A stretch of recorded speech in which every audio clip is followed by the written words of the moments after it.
আল্লাহর ওলি বাইজিদ অনেক পাগল হয়ে গেল এই সুন্দরী নারীর মোহে। কি বাইজিদ বোস্তামিও আজকে পড়ে গেল। কিন্তু বাইজিদ বোস্তামি মহিলাকে নিয়ে গেলেন হুজরার ভিতরে, পাশের রুমে একটা রুম দিয়ে যায় নামাজ বিছিয়ে বললেন, মা তোমাকে আমি আমার আনন্দ, মনের খায়েশ আর ইচ্ছা পূরণের জন্য আজকে আনি নাই।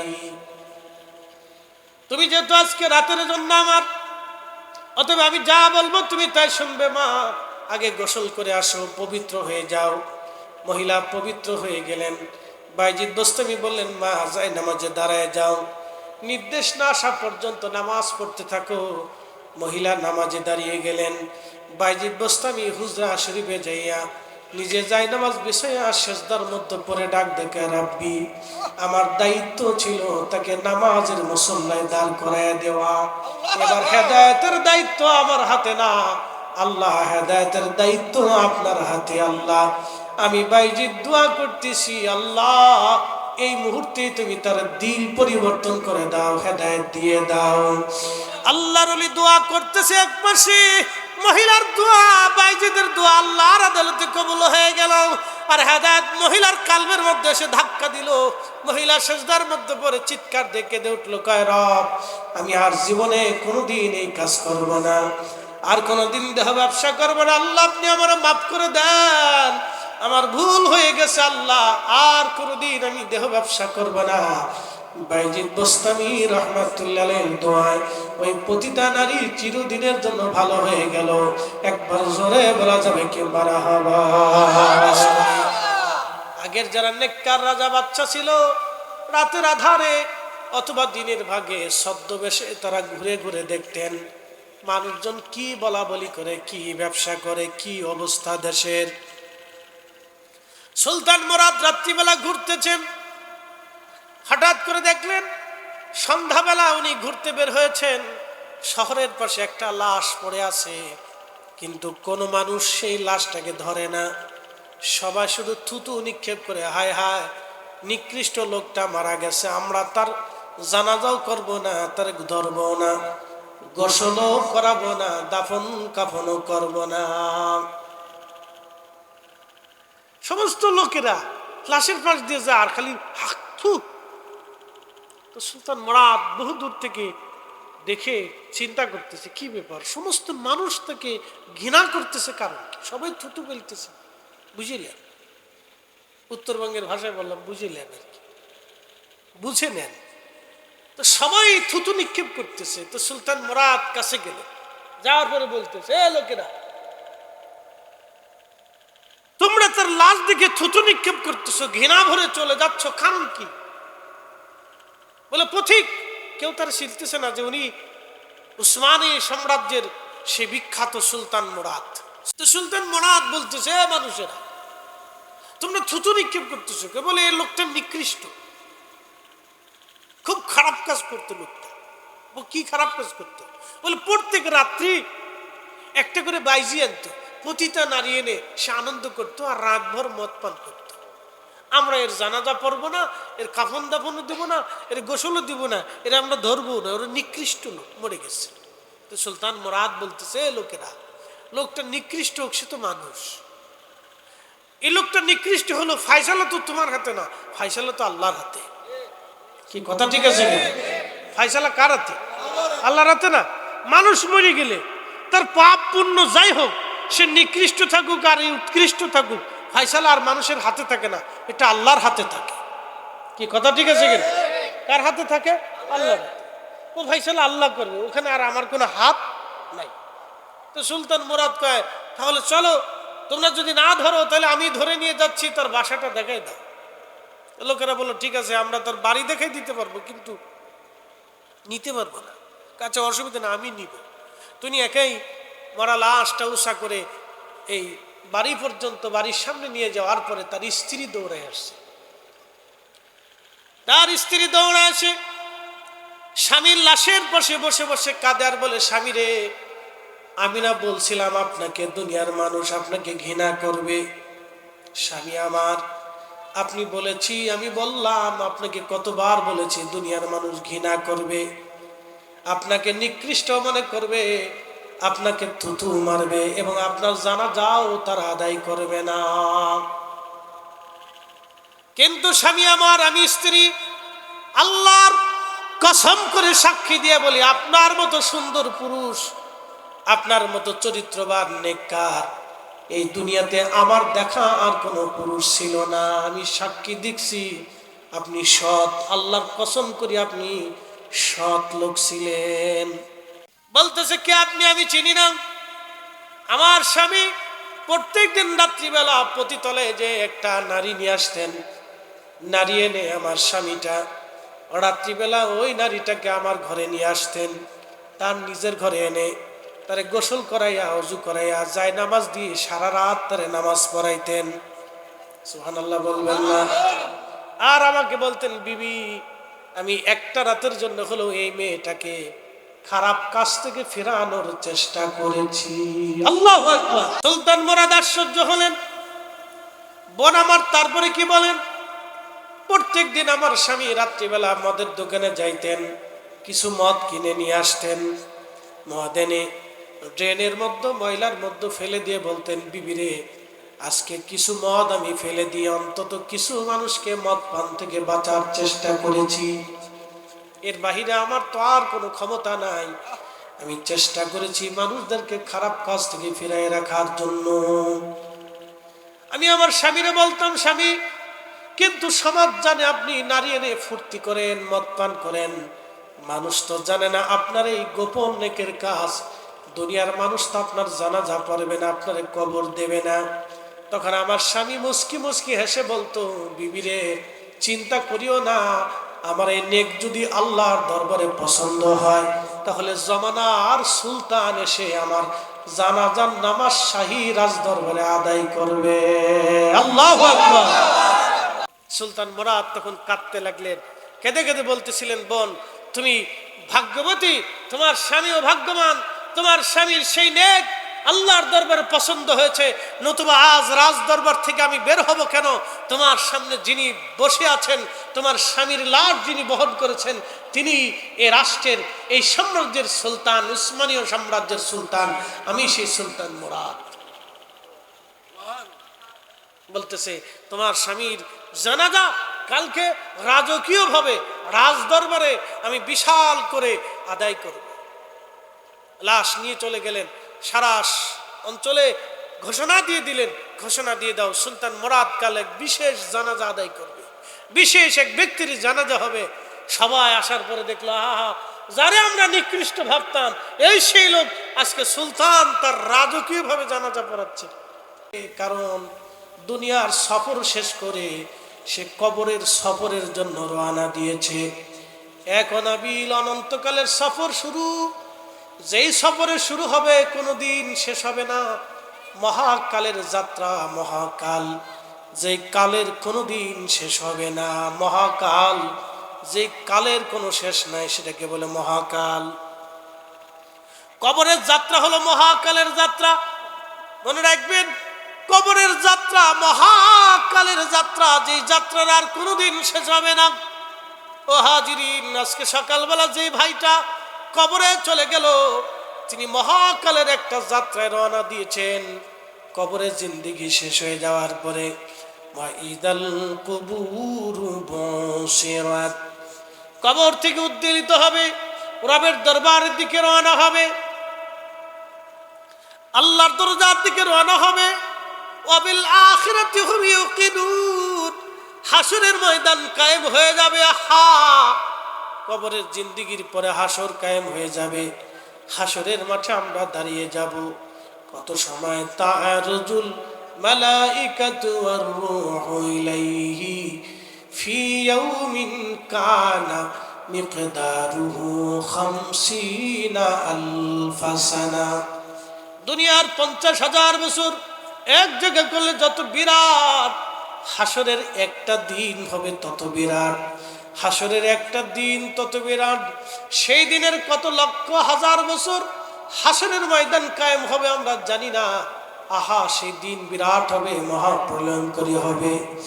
আল্লাহ রসুল বলেন, আমার উম্মতেরা রে, কবরের জিন্দেগি শেষ হয়ে যাওয়ার পরে হাসরের ময়দান হবে, হাসরের ময়দানের কয়েকটা অংশ থাকবে। একটা অংশ হচ্ছে হাউজে কাউসার, আর একটা অংশ হলো আরশে মুআল্লার ছায়া। এই আরশে মুআল্লাতে আল্লাহ 7 শ্রেণীর মানুষকে জায়গা দিবে। ন্যায় বিচারক ছিল হাসরের ময়দানে, আল্লাহ আরশে মুআল্লাতে তাদেরকে টেনে নিয়ে জায়গা দিয়ে দিবেন।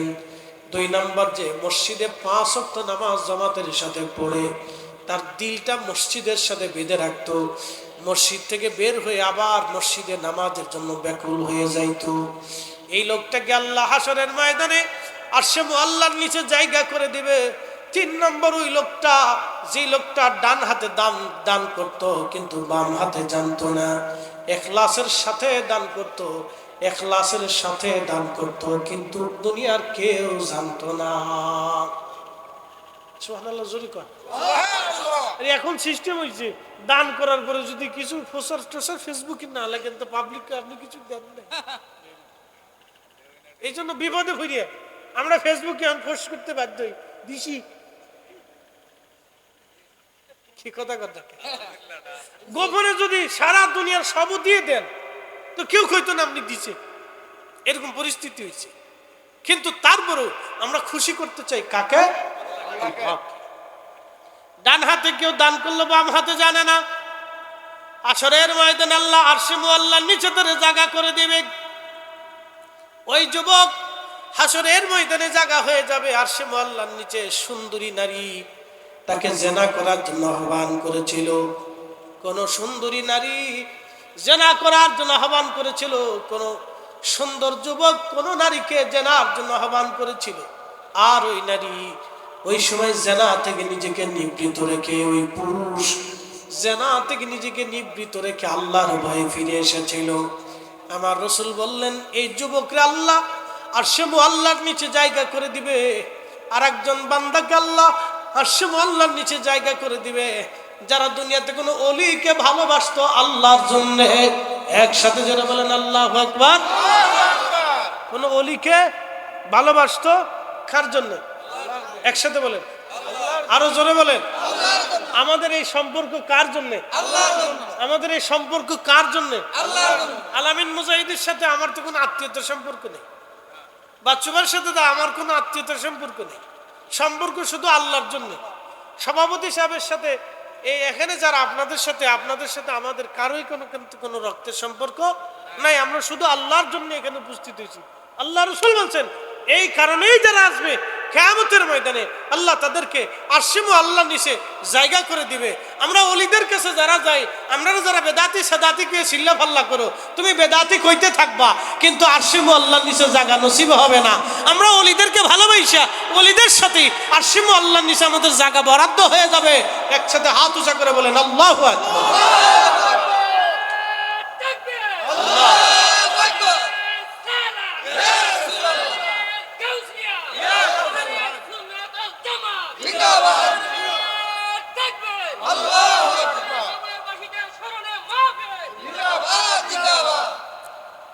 মনে রেখে নিতে, এই ব্যক্তিদের আরশে মুআল্লার নিচে জায়গা হয়ে যাবে।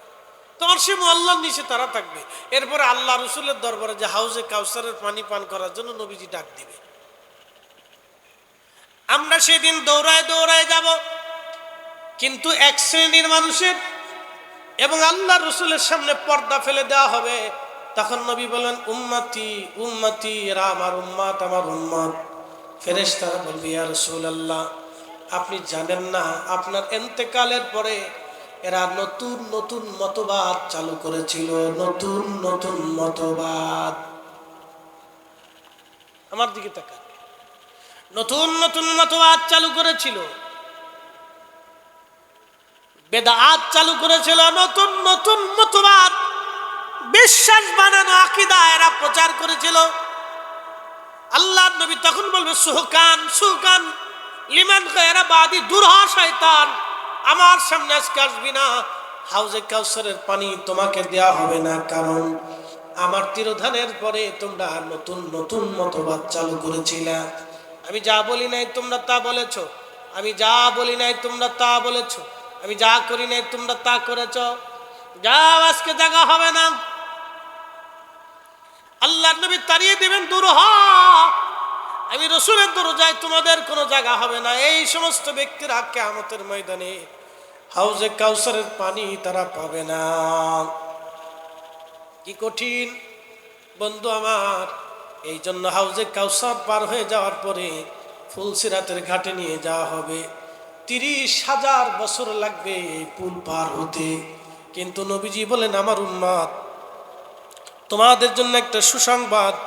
আমার নেককার উম্মত যারা আকাশের বিজলি যেমন চমক দিলে, মেঘে চমক দিলে সেকেন্ডের ভিতরে, মুহূর্তের ভিতরে যেমন চমক ডাক বহুদূর পৌঁছে দেয়, ঠিক মেঘের চমকের মতো আমার উম্মতেরা জান্নাতে চলে যাবে, ফুলসিরাত পার হয়ে যাবে। একসাথে জোরে বলেন ইয়া রাসূলুল্লাহ। আল্লাহর ওলি বাইজিদ অনেক পাগল হয়ে গেল এই সুন্দরী নারীর মোহে। কি বাইজিদ বোস্তামিও আজকে পড়ে গেল। কিন্তু বাইজিদ বোস্তামি মহিলাকে নিয়ে গেলেন হুজরার ভিতরে, পাশের রুমে একটা রুম দিয়ে যায় নামাজ বিছিয়ে বললেন, মা, তোমাকে আমি আমার আনন্দ, মনের খায়েশ আর ইচ্ছা পূরণের জন্য আজকে আনি নাই। তুমি যেহেতু আজকে রাতের জন্য আমার, অতএব আমি যা বলবো তুমি তাই শুনবে। মা, আগে গোসল করে আসো, পবিত্র হয়ে যাও। মহিলা পবিত্র হয়ে গেলেন। বাইজিদ বোস্তামি বললেন, মা, যাই নামাজে দাঁড়ায় যাও, নির্দেশ না আসা পর্যন্ত নামাজ পড়তে থাকো। মহিলা নামাজে দাঁড়িয়ে গেলেন। বাইজিদ বোস্তামি হুজরা শরীফে যাইয়া নিজে যাই নামাজ বিছাইয়া সেজদার মধ্যে পড়ে ডাক দেখে, রাব্বি, আমার দায়িত্ব ছিল তাকে নামাজের মুসল্লায় দাঁড় করায় দেওয়া। এবার হেদায়েতের দায়িত্ব আমার হাতে না, আল্লাহ, হেদায়েতের দায়িত্ব আপনার হাতে। আল্লাহ, আমি বাইজিদ দোয়া করতেছি, আল্লাহ, এই মুহূর্তে তুমি তার দিল পরিবর্তন করে দাও, হেদায়েত দিয়ে দাও। আল্লাহর ওলি দোয়া করতেছে এক পাশে, মহিলার দোয়া, বাইজিদের দোয়া আল্লাহর আদালতে কবুল হয়ে গেল। আর হেদায়েত মহিলার কালবের মধ্যে এসে ধাক্কা দিল। মহিলা সেজদার মধ্যে পড়ে চিৎকার দিয়ে কেঁদে উঠল, কয়, রব, আমি আর জীবনে কোনোদিন এই কাজ করব না, আর কোনোদিন দেহ ব্যবসা করবো না। আল্লাহ, আপনি আমার মাফ করে দেন, আমার ভুল হয়ে গেছে। আল্লাহ, আর কোনোদিন আমি দেহ ব্যবসা করব না। বাইজিদ বোস্তামি রাহমাতুল্লাহ আলাইহির দোয়ায় ওই পতিতা নারী চিরদিনের জন্য ভালো হয়ে গেল। একবার জোরে বলা যাবে কি মারহাবা। এই জন্য ওলিদের কাজ পৃথিবীতে এইভাবে তাম দুনিয়াতে তারা ছড়িয়েছে। ওলিদের কাজই ছিল এটা, বিনা তলোয়ারে, রক্তপাতে, কালবের ভিতরে দিন পৌঁছে দেওয়ার দায়িত্ব ছিল ওলিদের। তারা কালবে কালবে দিন পৌঁছাইতো, ইমানে ইমান পৌঁছে দিত। ওলিদের কাজ ছিল কালবে। ওলিরা তলোয়ার দিয়ে না, কালবের ভিতরে তারা দিন পৌঁছাই দিত, স্থায়ীভাবে মজবুত করে দিন প্রতিষ্ঠিত করে দিয়ে গেছে। অতএব এদেশ আউলিয়া কেরামের পুণ্যভূমি। অসংখ্য ওলিরা এই জমিন আছে, আমাদেরকে কালেমা দিয়েছে। এটা ওলিদের জমিন।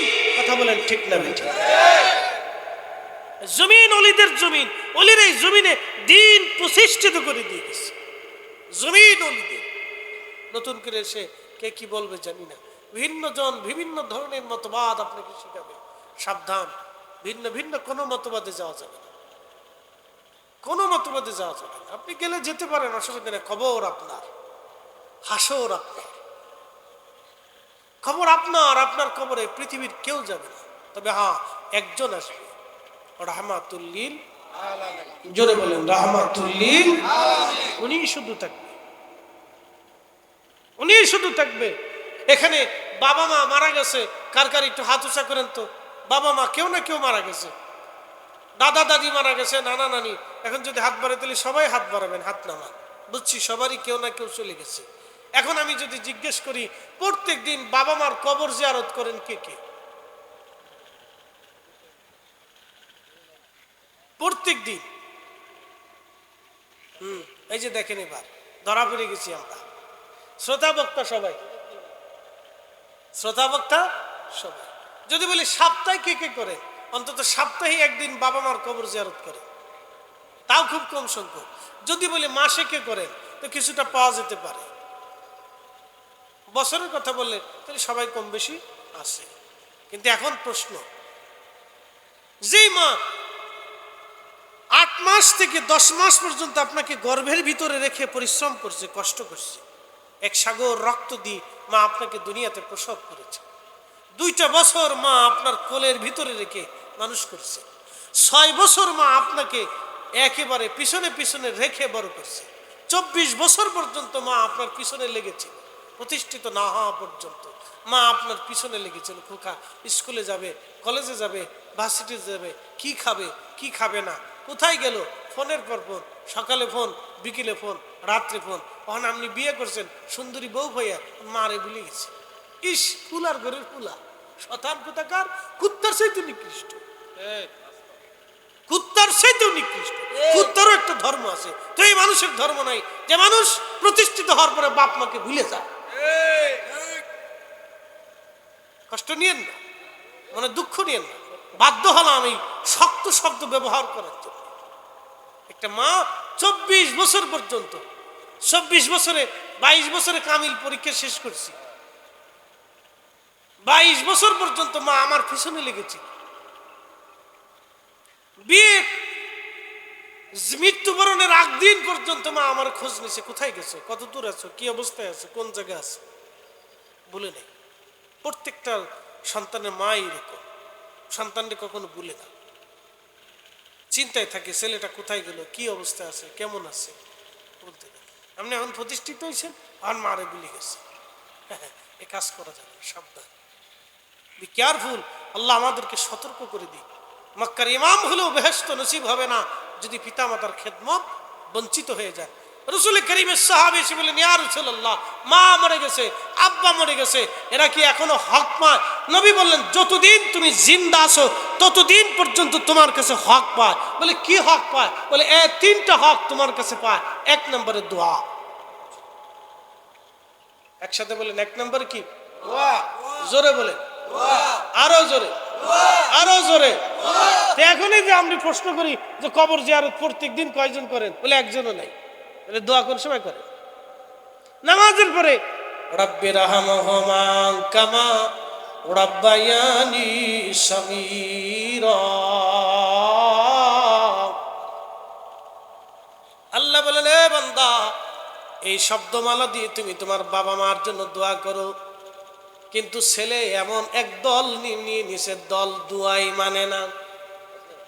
আচ্ছা আচ্ছা, মানে না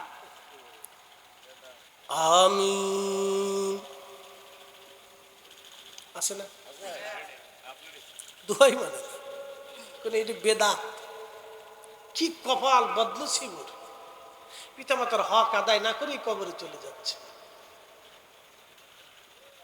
বাবা মার হক আদায় না করেই কবরে চলে যাচ্ছে, কত বড় বদনসিব। ও সে দলিল মারতে হলে বেদাতের ফতোয়া মারতেছে, ওর আখিরাত শেষ হয়ে যাচ্ছে, ওর খবর নেই, ও বেদাতের ফতোয়া মারতেছে, ওর জিন্দেগি বরবাদ হয়ে যাচ্ছে, ও হাসতে হাসতে জাহান্নামে চলে যাচ্ছে, ওর খবর নেই। আবার বলি, মক্কা মদিনার ইমাম হইলেও বেহেশত নসিব হবে না। কাবার গিলাপ দিয়ে কবরে দিলেও বেহেশত নসিব হবে না। কাবার পাথর দিয়ে কবর গেঁথে দিলেও বেহেশত নসিব হবে না। কোরআন শরীফ বুকে বেঁধে দিয়ে কবরে দিলেও জান্নাত নসিব হবে না যদি পিতামাতার হক আদায় না করে কবরে যায়। আপনি ঠিক বললেও ঠিক, না ঠিক বললেও ঠিক, কোরআন যেটা বলছে ওটাই ঠিক। 1450 বছর আগে আল্লাহ রসুল যেটা বলছে ওটাই ঠিক। আপনি মানলেও ঠিক, না মানলেও ঠিক, নবী বলছে এটাই ঠিক, বাকি কোনো কথাবার্তা নাই, ক্লিয়ার কথা। তেমন রেখে এই জন্য 1 নম্বর দোয়া করতেই হবে আপনাকে, তাহলে হক আদায় হবে না। পিতা মাতার জন্য দোয়া করবেন, নতুবা হক আদায় হবে না। আল্লাহর নবী বললেন, তারপরে হলো তোমার আব্বা আম্মা যদি কোনো ওসিয়ত করে যায় তাহলে ওই ওসিয়ত তোমরা মেনে চলবা। 3 নম্বর, তোমার বাবার আত্মীয়জন, তোমার বাবার আত্মীয় হলো তোমার চাচা, তোমার ফুফু, চাচতো ভাই, ফুফাতো ভাই বোনেরা, এদের সাথে তোমাদের সুসম্পর্ক রাখা। ভাইজান ভালো করে শুনবেন, চাচতো ভাই, ফুফাতো ভাই বোনরা, এদের সাথে সুসম্পর্ক রাখা। মায়ের বংশ, মামা বাড়ি, মামাতো ভাই বোনেরা, মামা, খালা এবং খালাতো ভাই বোন, এদের সাথে সুসম্পর্ক রাখা। আত্মীয়তার সম্পর্ক সুন্দরভাবে বজায় রাখা। এই সম্পর্ক যদি বজায় না রাখেন, বাবা মার হক নষ্ট হয়ে যাবে। এই ওয়াজ জীবনেও শোনেন নাই, আজকে শুনেই দিয়ে গেলাম। অনেকে জানেও না, বুঝেও না। 3টা হক পাবে। 1 নম্বরে দোয়া, 2 নম্বরে ওসিয়ত, 3 নম্বরে পিতা মাতার আত্মীয় স্বজন, এদের সাথে সুসম্পর্ক রাখা এবং তাদের হক আদায় করা। মামা বাড়ি, চাচা বাড়ি, দাদা বাড়ি, মামা বাড়ি, দাদা বাড়ি, মামা বাড়ি, যারা আছে তাদের সাথে সুসম্পর্ক রাখতে হবে।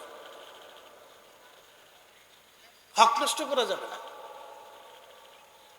প্রিয় উপস্থিতি, এইগুলি আমাদের বুঝতে হবে। বাপ আমার, বন্ধু আমার, আমরা অবশ্যই আল্লাহর কাছে চলে যাব। কিছু গুরুত্বপূর্ণ কথা আজকে আপনাদেরকে শোনাইলাম। আল্লাহ আমল করার তৌফিক দিক। আওয়াজ তুলে জোরে বলেন আমিন। মানুষ হইয়া ভবেতে আসিয়া মানুষের করিলাম কি, মানুষ হইয়া ভবেতে আসিয়া মানুষে করিলাম কি, নবী না চিনিলাম কি যে ভুল করিলাম, ভস্মে ঢালিলাম ঘি, মানুষ হইয়া ভবেতে আসিয়া মানুষের করিলাম কি।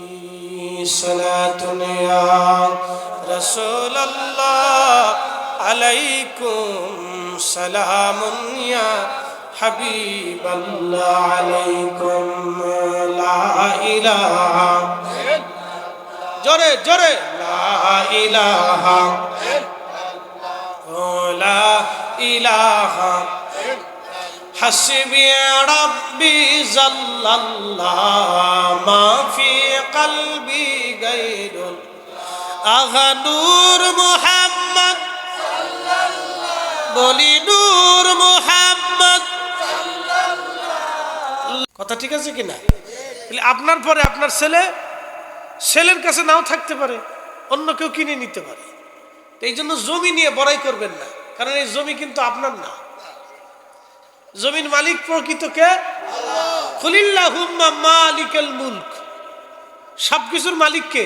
আল্লাহ। তাহলে জমিনের মালিক কে? আল্লাহ। তাহলে এই জমিন নিয়ে কোনোদিনও কখনো বড়াই করবেন না। জমিনে কখনো কোনো সময় আরেকজনের রাস্তা বন্ধ করে দিবেন না। কিন্তু যদি আপনি দুনিয়ার থেকে একজনের জমিনে রাস্তা বন্ধ করে দেন, তো কিয়ামতের ময়দানে আল্লাহ আপনার রাস্তা বন্ধ করে দিবে। এই জন্য কাজ করবেন না। এটা অনেকে বুঝে না, অনেকের ভিতর থাকতে পারে, এটা আমারও হইতে পারে, আপনারও হইতে পারে। এটা ভুলে মানুষের অনেক সময় সেন্স কাজ করে না, তখন সে ঝগড়া ফাসাদের মাধ্যমে দেখা যায় জমি বন্ধ করে দিলে, আমার এই রাস্তা দিয়ে জায়গা দিয়ে তোর হাঁটতে দেব না। এই কাজ করবেন না। তো জমিন মালিক পরিবর্তন করে। তো নূহ আলাইহিস সালামের মহাপ্লাবনে নূহ আলাইহিস সালাম মহাপ্লাবন থেকে যেই দিন নিস্তার পেয়ে জমিনে পদার্পণ করলেন, সেই দিন মুহররমের 10 তারিখ। সুবহানাল্লাহ বলা যাবে না? প্রিয় উপস্থিতি, হযরতে নূহ আলাইহিস সালাতু ওয়াস সালাম শুধু না, নূহ আলাইহিস সালাম চলে গেলেন। নূহ আলাইহিস সালাম আল্লাহ থেকে পেলেন। আদম সফিউল্লাহ আশুরায় আল্লাহ থেকে নিলেন। নূহ নবীও আল্লাহ থেকে নিলেন। সাইয়েদনা ইউনুস মাছের পেটের মধ্যে একাধারে 40 দিন পর্যন্ত মহাসাগর দিয়ে ঘুরে বেড়াইতে লাগলেন। আল্লাহ ডাক দিলেন, মাছ সাবধান, আমার ইউনুসে তুমি খেয়েছো কিন্তু হজম করবা না, কারণ ইউনুস আমার নবী। ইন্নাল্লাহা হাররামা আলাল আরদ আন তাকুলা আজসাদাল আনবিয়া, নবীদের জন্য আল্লাহ জমিনকে হারাম করে দিয়েছেন। আমাদের দেহ মাটির সাথে মিশে যাবে, কিন্তু নবীদের দেহ মাটির সাথে কোনোদিন মিশে না। তারা মাটির ভিতরেও জিন্দা থাকে। একবার আওয়াজ তুলে বলা যাবে কি মারহাবা? এই জন্য আমরা সুন্নিরা বলি নবী জিন্দা। একসাথে বলে নবী জিন্দাবাদ। অনেকে জিন্দা তলিবারে দুনিয়াত নাই কে, ও পাগল, বুঝে না তো, বুঝের অসুবিধা আছে। প্রিয় উপস্থিতি হাজিরিন, হযরত নূহ আলাইহিস সালাম আল্লাহ থেকে আশ্রয় পেলেন। হযরত ইউনূস আলাইহিস সালাম আল্লাহ থেকে আশুরায় পেলেন। যেদিন ইউনূস মাছের পেট থেকে দুনিয়াতে নামলেন, ওই যে ওমানের নিনুয়া এলাকাতে তিনাকে আল্লাহ সাগরের পাশে নামিয়ে দিলেন, সেই দিন ছিল আশুরা। হযরত ইব্রাহিম খলিলুল্লাহ আগুনের ভিতরে 40 দিন পর্যন্ত আগুনের ভিতরে বসে রইলেন। আগুন জ্বলল, ইব্রাহিম জ্বলল না। 40 দিন পরে সাইয়েদুনা ইব্রাহিম যখন আগুন থেকে বের হইলেন, সেই দিনটা ছিল আশুরার 10 তারিখ আশুরা।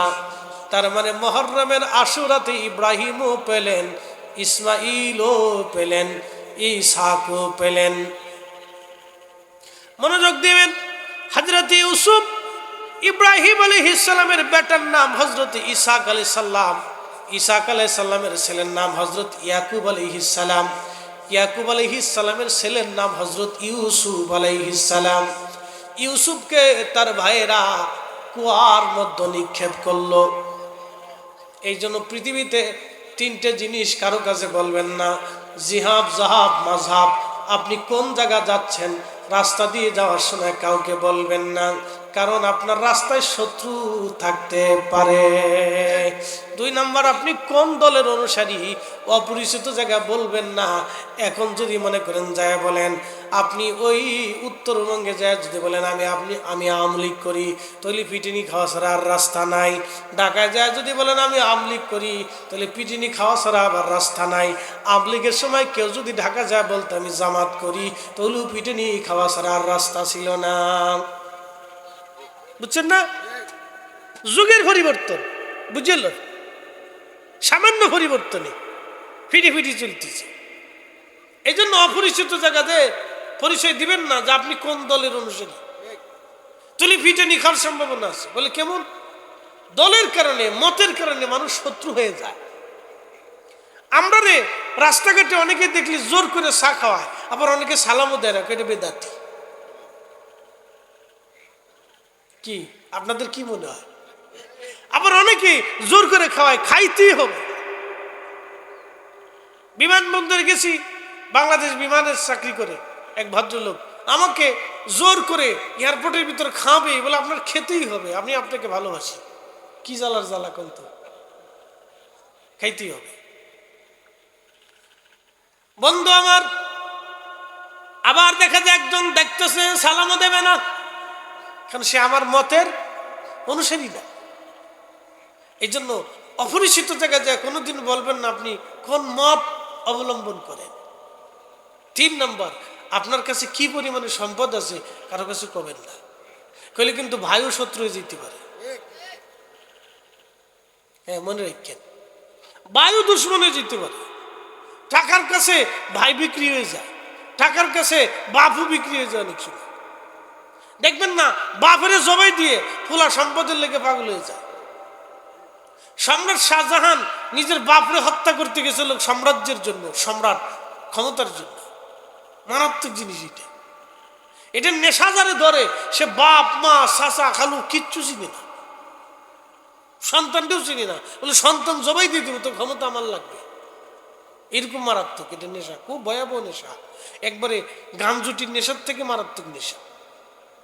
হ্যাঁ, বাবার নেশার থেকে মারাত্মক নেশা। এই জন্য দেখবেন ওরা পিটি করে। বলতেছি এই 3টে জিনিস সবসময় মনে রাখবেন।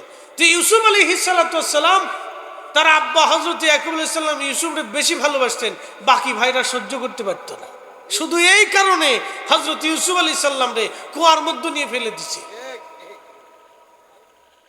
হযরত ইউসুফ কুয়ার মধ্যে পড়ে গেলেন, আমার আল্লাহ ডাক দিলেন, জিবরাইল আমার ইউসুফ রে কুয়ার ভিতরে ধরে রাখো। ইউসুফ কুয়ার ভিতরে কয়েকদিন পর্যন্ত রইলেন। যেই দিন ইউসুফকে কুয়ার ভিতর থেকে উঠাইলেন, সেই দিন ছিল আশুরার 10 তারিখ। আল্লাহু আকবার। আবার ওনারে ইউসুফ আলাইহিস সালাম রে কুয়ার ভিতর থেকে উঠাইয়া আল্লাহ বানাইলেন দাস। কি বানাইলেন? দাস, চাকর। চাকর থেকে আল্লাহ আবার ওনারে বানাইলেন বাদশা। একসাথে কেন? আল্লাহু আকবার। কি বানাইলেন? বাদশা। যেই দিন বাদশাহী পাইলেন সেই দিন আশুরার 10। তাহলে কি ইউসুফ আল্লাহ থেকে পাইছে, ইয়াকুব আল্লাহ থেকে পাইছে, ইব্রাহিম আল্লাহ থেকে পেয়েছে, হযরত ইউনূস আল্লাহ থেকে পেয়েছে, আদম আল্লাহ থেকে পেয়েছে, নূহ আল্লাহ থেকে পেয়েছে, মুসা কালিমুল্লাহ। যেই দিন ফেরাউন পানিতে পড়ে সুবাই আল্লাহ মারছিল ওই দিন আশুরার 10, ঈসার হুল্লার যেই দিন আসমানে চতুর্থ আসমানে নিয়ে গেল ওই দিন আশুরার 10। তাহলে মুসা নবী আল্লাহ থেকে পেয়েছে, ঈসা নবীও আল্লাহ থেকে পেয়েছে, সব নবীরা আশুরার 10 তারিখে আল্লাহ থেকে পাইছে। আর আমার নবী আশুরার 10 তারিখে আল্লাহরে দিছে। জোরে জোরে কম, জোরে জোরে। আমার নবী আশুরার 10 তারিখে কাকে দিছে? কি দিছে? ইমাম হুসাইনের শাহাদাত দিছে, ইমাম হুসাইনের ছেলের শাহাদাত দিছে, তার ভাতিজার শাহাদাত দিছে, বংশের শাহাদাত দিয়েছে। কি কথা বল না? এই জন্য আশুরাকে ছোট করে দেখার কোনো সুযোগ নাই। এই আশুরার মাহফিল ধরে রাখবে। বাংলাদেশে বহু মসজিদ, আমার ঢাকাতে আমার যে হাউজিংয়ে আমি জুমা পড়াই ওই এলাকার সবচেয়ে বড় মসজিদ আমারটা, 4-5 হাজার মুসল্লি প্রত্যেক জুমাতে। তো তারপরে জায়গা হয় না, আমি যেদিন জুমায় ধরি সারা এলাকার মুসল্লিরা চলে আসে হুজুরের পিছনে নামাজ পড়ে। তো সব ঘরানার লোকই আছে, সব ঘরানার সব মতের লোকই আমার পিছনে নামাজ পড়ে, আবার মিলাদু পড়ে। মারহাবা কইলেন না আপনারা? মিলাদু পড়ে। তো আলহামদুলিল্লাহ আমার মসজিদ ছাড়া আর বাকি 2টা সুন্নি মসজিদ আছে তরিকতপন্থীদের। এই মসজিদ ছাড়া বাকি কোনো মসজিদে মুহররমে ওইভাবে আহলে বাইত রাসূলের আলোচনা হয় নাই। বুঝতে পারছেন? এই জন্য মাহফিল ধরে রাখবেন। বলে কেন? আমরা তাদেরকে ভালোবাসি। কথা ঠিক আছে কিনা? আমরা কি করি? তাদেরকে ভালো, জোরে বলেন ভালো, একসাথে বলেন ভালো, ভালো। কেন? তারা রাসূলের রক্ত, পবিত্র রক্ত। কথা ঠিক আছে কিনা? যাদেরকে রাসূল কোলে করে, কাঁধে করে, পিঠে করে মদিনার অলিগলি দিয়ে ঘুরতো, যারা কান্না করলে আল্লাহ রাসূল ছটফট করে হুজরা থেকে বের হইয়া দৌড়াইয়া দ্রুত গতিতে যাইয়া যাদের কান্না নিবারণ করত, যারা ক্ষুধার্ত হইলে আল্লাহর নবী পেরেশান হয়ে যাইত, তাদেরকে আমরা ভালোবাসি। আজকের এই মাহফিলটা সে ভালোবাসাকে কেন্দ্র করে। আপনারা খুশি না বেজার? মনে রাখবেন এটা, এই সূত্রটা মনে রাখবেন। অনেকেই আজিদের পক্ষ নেই, কি আজিদ বালা ছিল, এটা করছিল, হেতা করছিল, এই সাতা লেতা খেতা, অমুক অমুক যুদ্ধে টুদ্ধে গেছে, আরো কত কিছু করছে, এই সেই বহুত কিছু গাইতে থাকে। আমার কথা হলো আমি কোন দলিল চিনি না, আমার কোন যুদ্ধে গেছে না, কোন কোন জায়গায় হয়ে রয়েছে না, কোন মসজিদ বানাইছে, ওটা আমার দেখার দরকার নাই। ইমাম হুসাইন যারে মানে নাই, ইমাম হুসাইন যার বিরুদ্ধে জিহাদ করে শহীদ হয়েছে, আমিও কিয়ামত পর্যন্ত আল্লাহ হায়াত দিলে আমি তাকে মানি না। আস্তে করে না, জোরে বলেন, জোরে বলেন। আমরা তাকে মানি কেন? হুসাইন মানে নাই, আমিও মানবো। হুসাইন মানে নাই, আমিও মানবো। কথা হিসাব শেষ। আমার আর দলিল লাগতো না, এত দলিল দেখি তা করতাম। ইমাম হুসাইনের উপর তো দলিল দুনিয়াতে নাই, আসেনি? তাহলে আরো কোন কিতাব থেকে কোথার থেকে আওলাদ সাওলাদ করে আইনিয়ে ফেসাই গুছিয়ে জিলাফির ফেস দিয়ে কাঁথা সিলাইয়ের মতো সিলাই টিলাই করে দিয়ে আমরা বুঝাইতে চাবে, আমরা বুঝতাম না। কারণ আমরা আর বুঝার দরকার। ইমাম হুসাইন যেখানে শহীদ হয়েছে, যার বিরুদ্ধে যুদ্ধ করিয়া আমিও কিয়ামত পর্যন্ত হায়াত দিলেও আমি তার বিরুদ্ধে যুদ্ধ করে যাব। নারে তাকবীর, নারে রিসালাত, শুহাদায়ে কারবালা। আল্লাহ আমাদেরকে কবুল করুক, বলেন আমিন। যে যাহারে ভালোবাসে, আমার প্রিয় মুর্শিদ আমরা মাঝে মধ্যে শেরটা শোনাইতেন, খুব মনোযোগ দিবেন। যে যাহারে ভালোবাসে সে তো কবু ভুলে না। মৌলা তোমায় ভালোবাসে, রসুল তোমায় ভালোবাসে, তুমি তারে ভুইল না। যে যাহারে ভালোবাসে সে তো কবু ভুলে না। আল্লাহুম্মা সাল্লি আলা মাশাআল্লাহ মুহাম্মাদু আলা আলি সাইয়্যিদিনা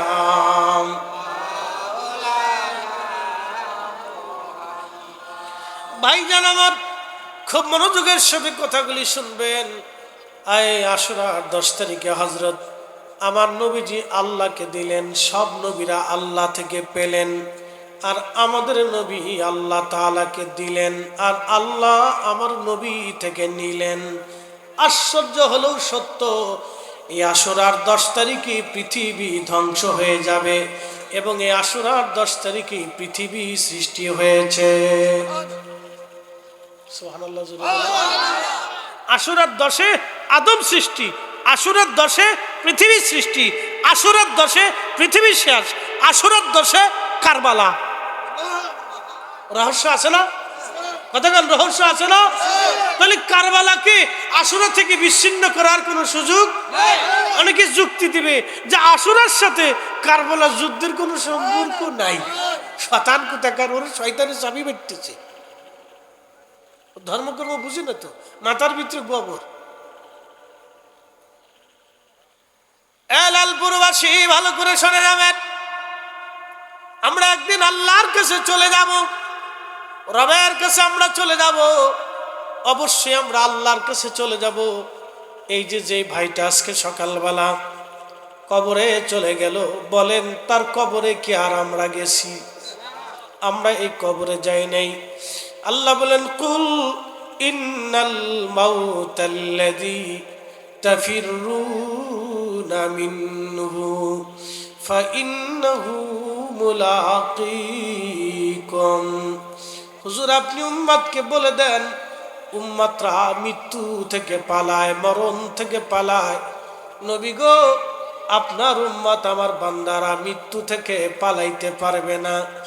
এই মালাকুল মউত তার সাথে দেখা করবে, মোলাকাত করবে। ফাইন্নাহু মুলাকীকুম, তোমাদের সাথে মোলাকাত করবে। একদিন মাটির ভিতরে হবে ঘরে, মন আমার কেন বান্ধ দালান ঘর, মন আমার কেন বান্ধ দালান ঘর। আজকে যে ভাইটা কবরে চলে গেল, অথচ কালকেও সে চিন্তা করেছিল, কালকেও এই সময় সে চিন্তা করেছিল আগামীকাল মাহফিল শুনবো। কি কথা ঠিক আছে কিনা? আজকে সে কিন্তু কবরে চলে গেছে। কবরের প্রশ্ন কি হয়েছে আমরা জানি না। বন্ধুরে, আজকে যদি আমরা মারা যাই, তাহলে আগামীকাল দুপুর হওয়ার আগে অথবা সন্ধ্যা লাগার আগে অবশ্যই আমাদেরকে কবরে পাঠিয়ে দেওয়া হবে। বন্ধুরা, এই জন্য আল্লাহ বললেন ফাইন্নাহু মুলাকীকুম, এই মরণ তোমার সাথে মোলাকাত করবে। বান্দারে হুঁশিয়ার হও, আল্লাযী খালাকাল মাউত, আমি তোমার মরণ সৃষ্টি করলাম, আল হায়াত জীবন সৃষ্টি করলাম, লিয়াবলুয়াকুম তোমারে পরীক্ষা করব। আইয়ুকুম আহসানু আমালা, দুনিয়াতে কে ভালো আমল করো আমি আল্লাহ সেটা দেখব। কে ভালো কাজ করো আমি আল্লাহ সেটা দেখার জন্য তোমারে দুনিয়াতে পাঠাইছি। মানুষ হইয়া ভবেতে আসিয়া মানুষের করিলাম কি। 2016 সাল থেকে 26 সাল পর্যন্ত 10 বছরের ইতিহাসে বাংলাদেশে 9000 শিশু বালিকা মেয়ে ধর্ষণের শিকার হয়েছে। আপনি আবার বুঝেন, আইয়ামে জাহিলিয়াতকে আমরা ফেল করে ফেললাম। কুকুর যেটা চিন্তা করে না, এদেশের শত শত মাদ্রাসার ছেলেরা বলৎকারের শিকার হয়। কুত্তা যেটা চিন্তা করে না, মানুষ সেটা চিন্তা করে। এ কথা কর না কেন জোরে বলে? কুত্তাও এটা চিন্তা করে না। জীবনে কোনো পুরুষ কুকুরের সাথে আকাম করে না। কোনো মহিলা কুকুর, নারী কুকুর, মেয়ে কুকুর, কোনো মেয়ে কুকুরের সাথে আকাম করে না। করে না। তো কুত্তায় যেটা চিন্তা করে না, শুয়োরে যেটা চিন্তা করে না, গরু ছাগলে যেটা চিন্তা করে না, তার থেকে বেশি নিকৃষ্ট চিন্তা মানুষের মগজের ভিতরে থাকে। মানুষ হইয়া ভবেতে আসিয়া মানুষের করিলাম কি, আমি নবী না চিনিলাম কি যে ভুল করিলাম, নবী না মানিলাম কি যে ভুল করিলাম, ভস্মে ঢালিলাম ঘি। মানুষ হইয়া ভবেতে আসিয়া মানুষের করিলাম কি, মানুষ হইয়া ভবেতে আসিয়া মানুষের করিলাম কি। লালপুরবাসী ওই কবরে রব্বুল আলামিন আমাদেরকে নিয়ে যাবেন। হযরত আল্লাহর নবী বলেন, আয়েশা রে, তুমি কি জানো মানুষের জীবনের সবচেয়ে কঠিন সময় কখন? বলে, আল্লাহু ওয়া রাসূলুহু আলাম, আল্লাহ এবং তার নবী ভালো জানে। নবীজি ডাক দেয়া বলেন, আয়েশা রে, মানুষ যখন মারা যায়, মারা যাওয়ার পরে তার দেহখানা গোসলের জন্য নিয়ে যাওয়া হয়, তখন তার রুহু চিৎকার করে কাঁদার বলে, সন্তানরা রে, এত তাড়াতাড়ি মায়া ভুল্লা আমারে কবরে দেওয়ার জন্য তোমরা এত তাড়াতাড়ি গোসল দিচ্ছ। ওই রুহু কান্দে, কিন্তু কেউ তার কান্না শোনে না। সে পৃথিবীর মায়া ছেড়ে জেলে যেতে চায় না, তার কষ্ট হয় সন্তানের মায়ায়, আত্মীয় স্বজনদের ভালোবাসায় সে দুনিয়ায় থাকতে চায় কিন্তু যেতে চায় না। আল্লাহর বান্দারে গোসল করাইয়া জানাজা পড়াইয়া খাটিয়ার ভিতর করে যখন নিয়ে যাওয়া শুরু হয়ে যায়, আম্মা জান আয়েশা, আয়েশাকে আল্লাহর নবী ডাক দেয়, বলতেছে, আয়েশা রে, তখন এ বান্দা কাঁদতে থাকে, রুহু চিৎকার করে কাঁদে আর বলে, আমার সন্তানরা রে, এত তাড়াতাড়ি ভুললা, এত তাড়াতাড়ি ভালোবাসা ছেড়ে দিলা, আমার এমন এক কবরের ভিতরে দিয়ে আসতেছো, ওখানে আমার কোনো সাথী নাই, আমার বন্ধু কেউ নাই। নবীজি বললেন, তখনই রুহু কাঁদতে থাকে। সন্তান আত্মীয় স্বজনরা মিলে সবাই নিয়ে তার কবরের ভিতরে রেখে চলে আসতে যায়। কবরের চারিপাশে মানুষগুলি দেখে রুহু ভাবে, বুঝি মানুষগুলি আমার সাথে একত্রিত হয়ে যাবে। কিন্তু দুইজন নামে যখন তার লাশ কবরের মধ্যে নামায়, ওই রুহু তখন চিন্তা করে, এই দুইজন বুঝি আমার সাথে কবরের দিকে ফিরে যাবে। ওই দুইজন যখন কবরে নামাইয়া বাঁশগুলি দিয়ে উপরের দিকে চলে আসে, রুহু চিৎকার দিয়ে কাঁদে, কয়, সন্তানরা রে, বন্ধুরা রে, ভুললি, আমার ছেড়ে গেলি, ভালোবাসা এত তাড়াতাড়ি আমার ভুলে গেলি। রুহু কাঁদতে থাকে। আল্লাহ নবী বলেন, আয়েশা রে, মানুষের জীবনের সবচেয়ে কঠিন সময় হলো এই সময়। মাটিগুলি দিয়ে দ্রুত গতিতে মানুষ চলে আসে। নবী বলেন, আমার উম্মতেরা রে, কবরস্থ করার পরে তোমরা তাড়াহুড়া করে কবর থেকে চলে আসবে না, তোমরা কবরের পাশে দাঁড়াও, কবরের পাশে দাঁড়াও, কবর থেকে তাড়াহুড়া করে তোমরা চলে আসবে না। ইস্তাগফিরু লিয়াকিকুম, তোমরা তোমার ভাইয়ের জন্য ইস্তিগফার করতে থাকো কবরে দাঁড়াইয়া। কেননা কিছু সময় পরে মুনকার নাকির আসবে প্রশ্ন করার জন্য। আমার উম্মতেরা রে, তার প্রশ্ন যেন সহজ হয়ে যায়, আল্লাহ তাকে যেন মাফ করে দেয়। তোমরা কবরের পাশে দাঁড়ায় দাঁড়ায় তার জন্য আল্লাহর কাছে ক্ষমা চাইতে থাকো। কিন্তু আমাদের দেশের মুসলমানরা বুঝে না, তাড়াতাড়ি কবর থেকে চলে যান, এখানে থাকা লাগবে না, যান। নবীজি বললেন, তাড়াহুড়া করে আইসো না, কবরের পাশে দাঁড়ায়ও। একটা উট জবাই দিয়ে চামড়া ছিলাইয়া গোশত বানাইয়া এবং গোশতগুলি মানুষের মাঝে বন্টন করে দিতে যত সময় লাগে, এত সময় মরহুমের কবরের পাশে দাঁড়াইয়া নবীজি কোরআন তেলাওয়াত করতে, জিকির করতে, দোয়া করতে বলেছেন। তাড়াহুড়া করে আসবেন না, ওই কবরের পাশে দাঁড়াবেন। ভাই মারা গেলে ভাইয়ের কবরের পাশে কিছু সময় দাঁড়াবেন, কোরআন তেলাওয়াত করবেন, দোয়া করবেন, আল্লাহর কাছে ইস্তিগফার করবেন।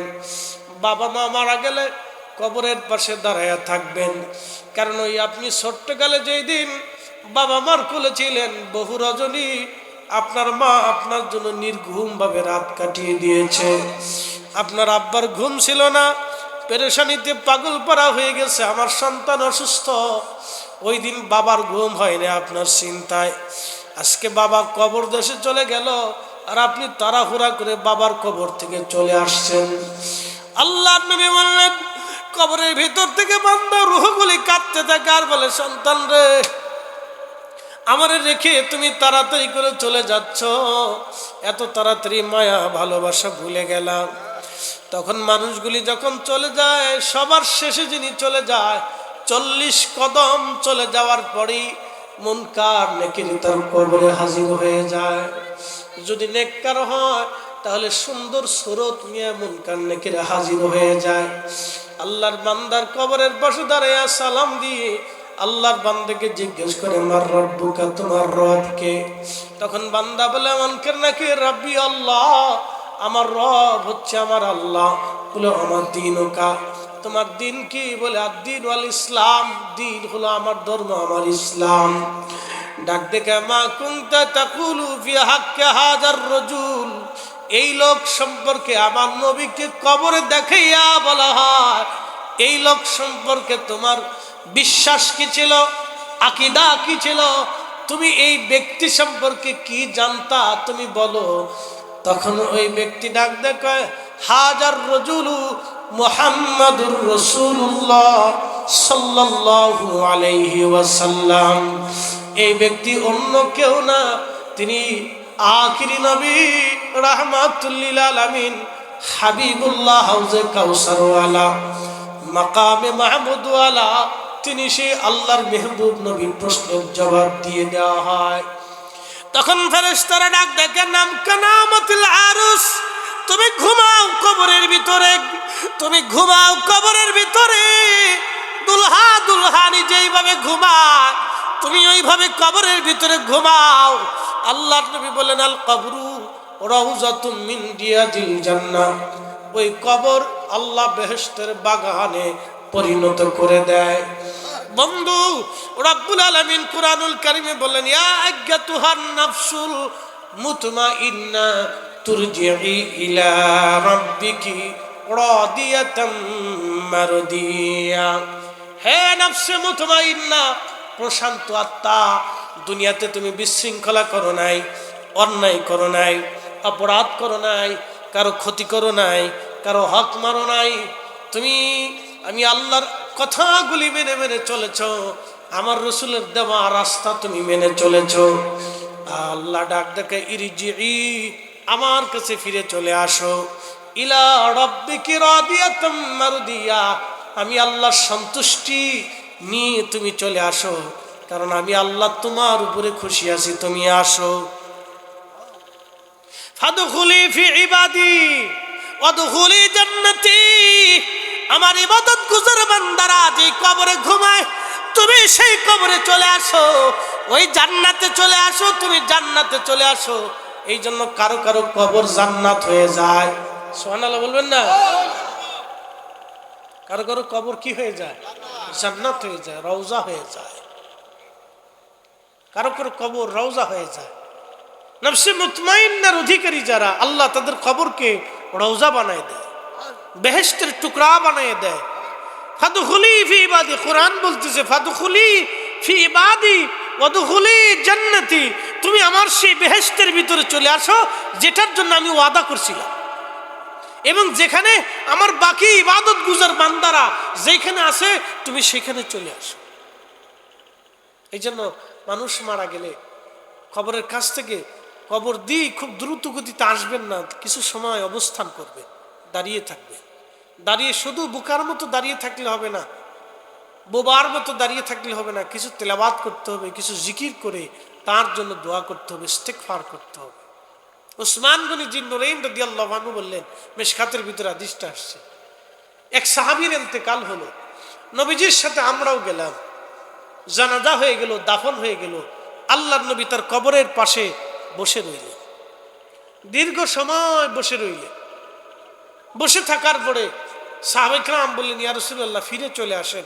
নবী বললেন, অপেক্ষা করো, দাঁড়াও, ইস্তাগফিরু লিআখিকুম, তোমরা তোমার ভাইয়ের জন্য ইস্তিগফার করো।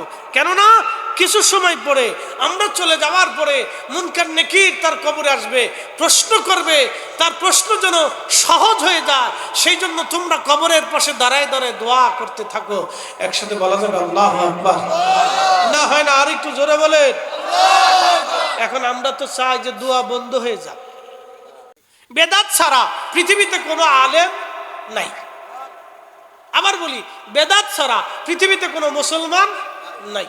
আবার বলি, বেদাত ছাড়া পৃথিবীতে কোনো মুসলমান। এখানে ইসলামী ব্যাংকের অ্যাকাউন্ট আছে কার কার? হাত উঁচা করেন তো। টাকা দিচ্ছে না, ওই যে ওর আছে কিন্তু টাকা দেয় না। আচ্ছা, গেল গা। আরো আছে, সবারই কম বেশি আছে। ইসলামিক নিয়মে ব্যাংকে টাকা আছে না? এখন আপনাদেরকে একটা প্রশ্ন করি, জবাব দিবেন তো। যদি ইসলামী ব্যাংক এই পদ্ধতিতে সিস্টেম যদি হালালই থাকতো, অথবা এই পদ্ধতিতে যদি করা ঠিকই থাকতো, তাহলে রসুলের জমানাতে সাহাবীরা কেন করলো না? আমার এই জবাবটা দিয়ে দিবেন কিয়ামত পর্যন্ত টাইম।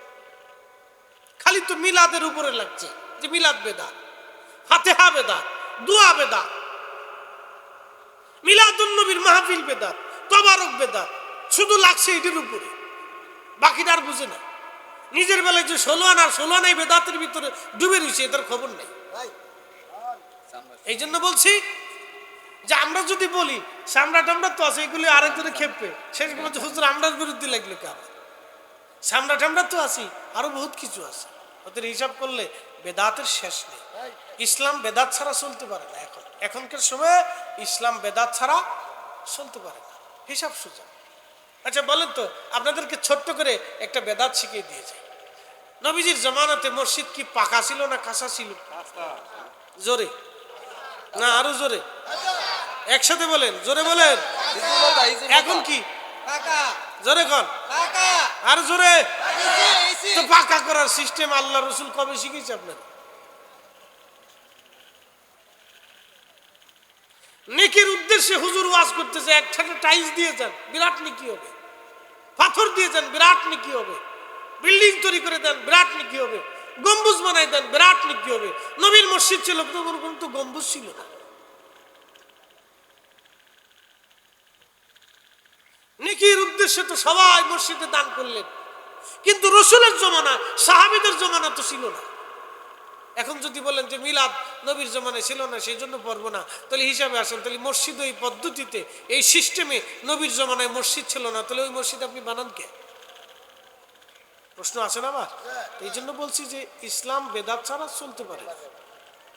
বেদাতের সাথে সবাই যুক্ত আছে, খালি আমার মিলাদেরই দোষ, আর কোনোটার দোষ নেই। আমরা মিলাদ পড়ি, এটি হলো দোষ। তারপর সিন্নি খাওয়া, এটি হলো দোষ। আমি মালয়েশিয়াতে গেছি, মালয়েশিয়াতে মালাক্কাতে চাইনিজদের প্রথম মসজিদে যায় দেখি, নামাজ কালাম পরে বেরোলাম, সিঙ্গুপঙ্কু মসজিদ। চাইনিজরা যেভাবে বাড়ি বানায়, ওদের মসজিদ ওই রকম।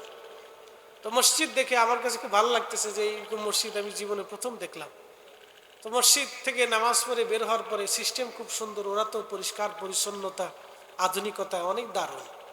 তো মসজিদ বের হওয়ার পরে দেখি অনেক বড় বড় ডেকছি, লঙ্করখানা, সরাইখানা।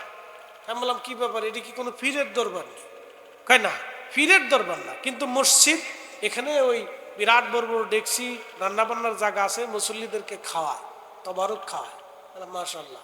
খালি তো ভাবছিলাম বাংলাদেশি খেলে সিন্নি খাওয়ায়, দিয়ে এখানেও সিন্নি আছে। এরপরে মসজিদের সামনে দেখবো একটা টেবিল পাতা, টেবিলের উপরে যে তবলিগ জামাতের ভাইরা বড় একটা ডেকচির ভিতরে বসে একসাথে বসে খায় না, ওটা কি কয়? ডিশ। ওই ডিশের মতো এরকম দেওয়া আছে, এর ভিতরে অনেক কলা। তা বললাম এত কলা কে? কলা এই যে মুসল্লিরা নামাজ কালাম পরে এসে কলা টলা খাবে, কফি টফি আছে, চা আছে, পানি টানি আছে, সুন্দর ব্যবস্থা আছে। আমি বললাম যে কলা খাবে?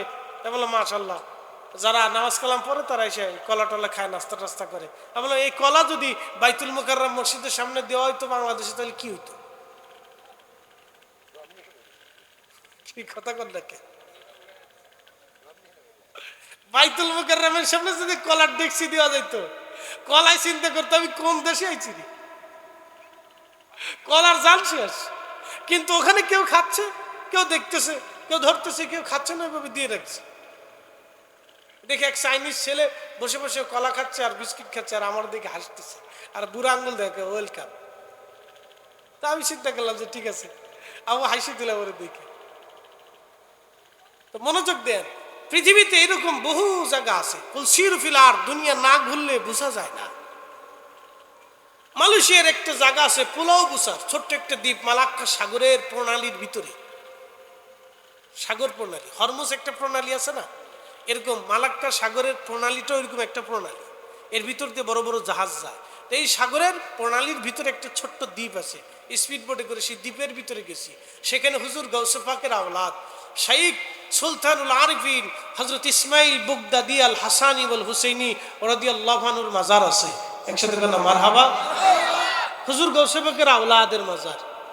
ওই মসজিদে নামাজ পড়ছি, নামাজ পড়ার পরে মিলাদও পড়ছি। ইমাম সাহেব নিজে আমরা নিয়ে মিলাদ পড়ছে, দোয়া করছে। আমি ভাবছি খালি মিলাদ বুঝি বাংলাদেশে আছে, অন্যদিনও দেশেও মিলাদ আছে। মারহাবা কইলেন না? আমরা মানে বেজার টেজার হয়েছে নাকি?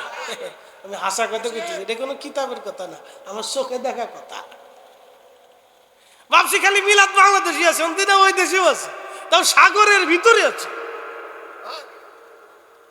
সাগরের ভিতরে একটা দ্বীপের ভিতরে মিলাদ আছে। মালিরা মিলাদ পড়তেছে, আমি পড়লাম, সবাই পড়লো, বিভিন্ন দেশের মানুষ আছে ওখানে জিয়ারত করতে আসে।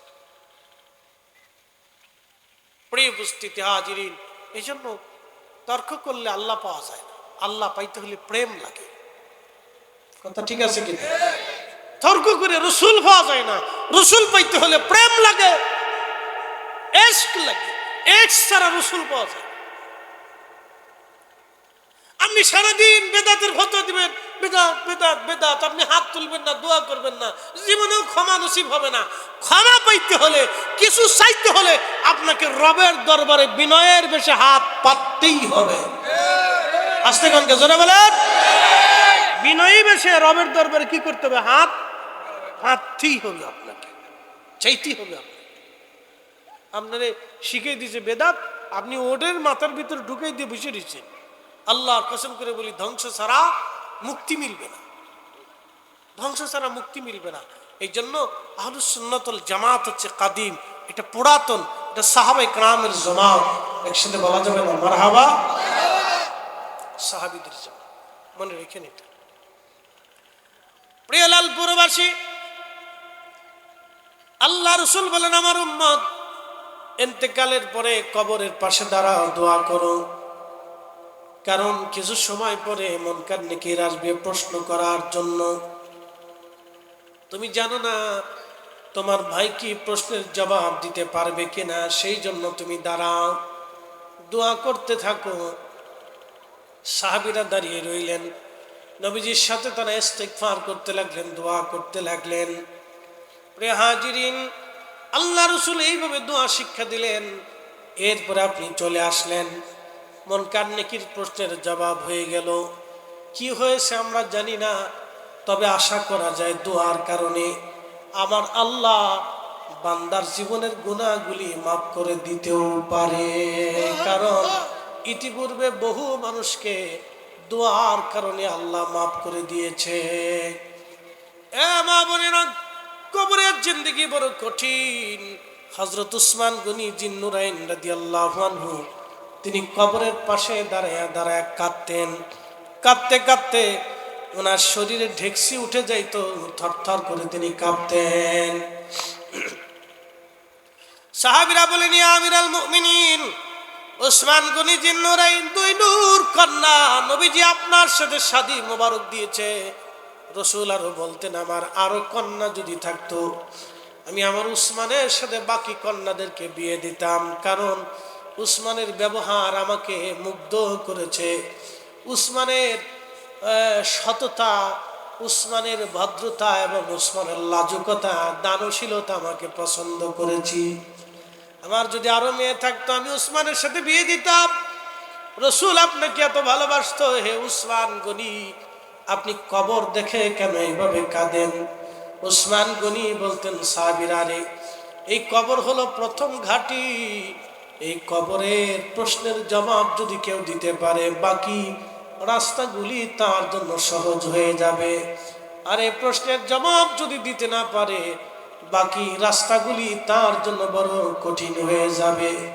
আমি কাঁদি জন্য আমি কি প্রশ্নের জবাব দিতে পারবো কিনা, এই জন্য আমি কবর দেখে দেখে আমি কাঁদি। একদিন মাটির ভিতরে হবে ঘরে, মন আমার কেন বান্ধ দালান ঘর, মন আমার কেন বান্ধ দালান ঘর। আল্লাহুম্মা সাল্লি আলা মাওলানা মুহাম্মদ।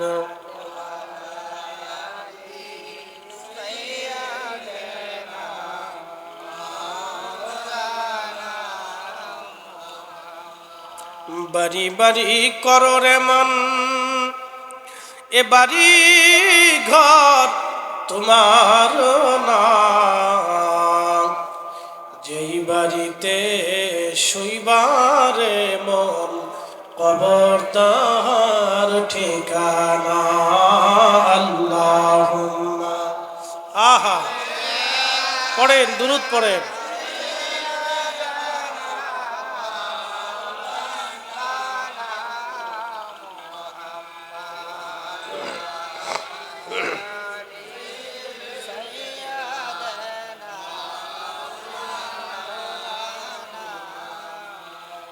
বন্ধুগণ, ওই কবরের জন্য সামানা নিতে হবে।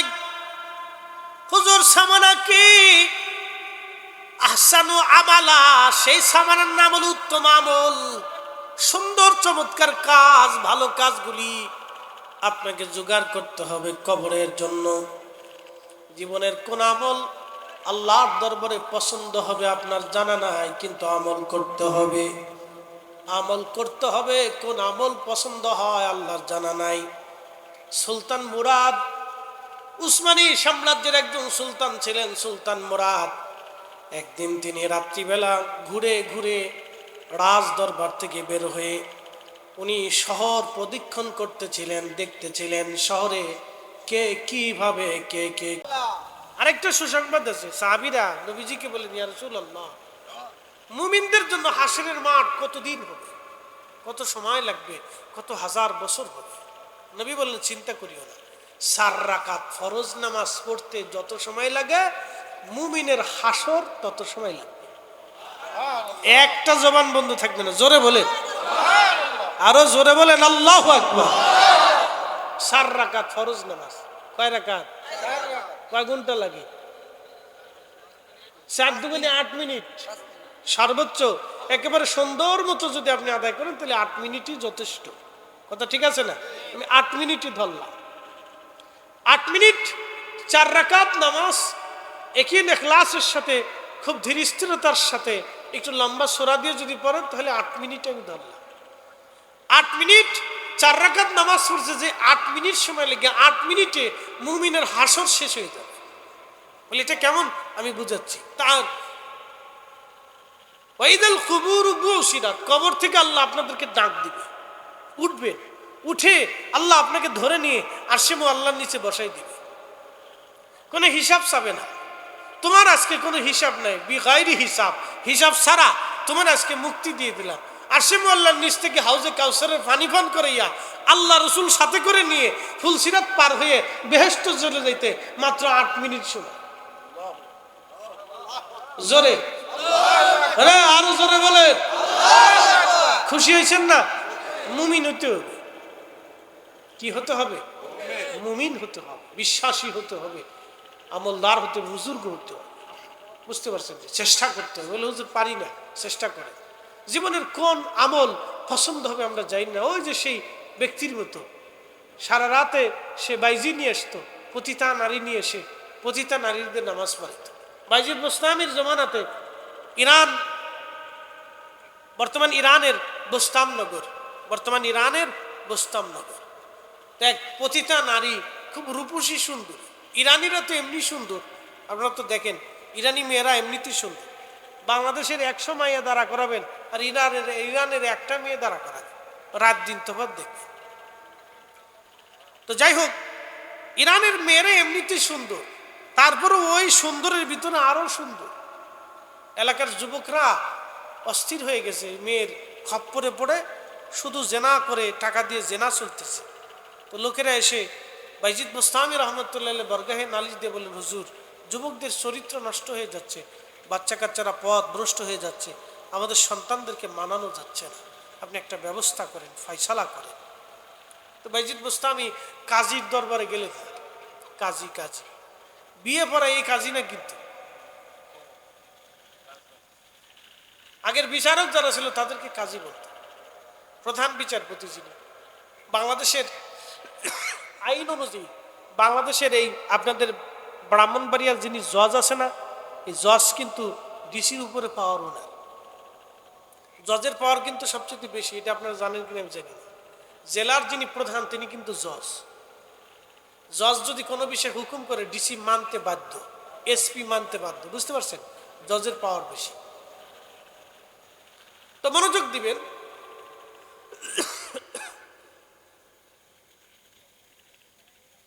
আল্লাহর ওলি বাইজিদ বুস্তামি রহমতুল্লাহ আলাইহি হাঁটতে হাঁটতে ওই মহিলার বাড়ি চলে গেছে, যে বেডি পতিতাবৃত্তি করে, দেহ ব্যবসা করে। যাওয়ার পরে বলতেছে, মা, তোমার সারা রাতের ভিজিট কত? বলতেছে, এত শত দেরহাম।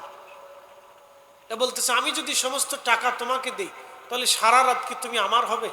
বলে, হ্যাঁ, আমি আপনার হবে। বলে, সারা রাত আমি যা বলবো তুমি কি তাই শুনবে? বলে, হ্যাঁ, আমি সব শুনবো, কারণ আপনি আমাকে কিনে নিচ্ছেন রাতের জন্য, আপনি যা বলবেন আমি সব আপনাকে দিয়ে দিন, কোনো সমস্যা নেই। তা বলতেছে, ঠিক আছে, তোমার দেরহাম তোমাকে দিলাম, তাহলে তুমি আমার সাথে চলো। চিন্তা করেন তো, বাইজিদ বুস্তামি রহমতুল্লাহ আলাইহি এক পতিতা নারী নিয়ে, বাইজিদ বুস্তামি আগে আগে, পতিতা নারী পিছিয়ে পিছিয়ে শহরের ভিতর দিয়ে হেঁটে হেঁটে যাচ্ছে। শহরের লোকজনই কা, হাই হাই, হুজুরি কি পাগল হয়ে গেল গা, হুজুরি কি পাগল হয়ে গেল গা, সন্দেহ করে বসছে।